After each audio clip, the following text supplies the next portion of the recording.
আসসালামু আলাইকুম এভরিওয়ান। আপনারা অনেকেই জানতে চান যে প্রবাসে আমরা কী ধরনের মাছ সবজি পাই। আজকে আমি সেটাই দেখানোর চেষ্টা করব। আমরা কিন্তু এখানে আপনাদের মতো ফ্রেশ মাছ পাই না। আমাদের এখানে মাছগুলা থাকে ফ্রোজেন।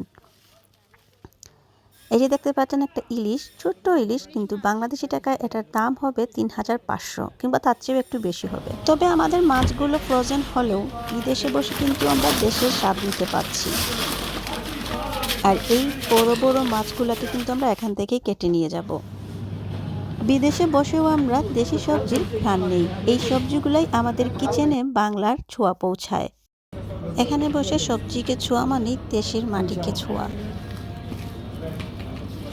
এটা কচু শাক নেই। হাজার ব্যস্ততার মাঝে নিজ হাতে দেশি শাকসবজি রান্না করার মজাই আলাদা, মন ভরে যায়। এই যে এই করল্লাটা আমার কিন্তু একদম পছন্দ না, তাও এখানে দেখতে আমার ভালো লাগছে। এত সবজির ভিড়ে এখানে একটা মাত্র পাকা পেঁপে, বাকিগুলো রান আউট হয়ে গেছে।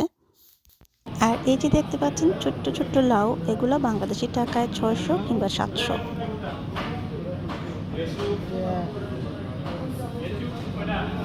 সব ধরনের সবজি কম বেশি এখানে পাওয়া যায়, এমনকি কাঁঠাল বিচিও পাওয়া যায়।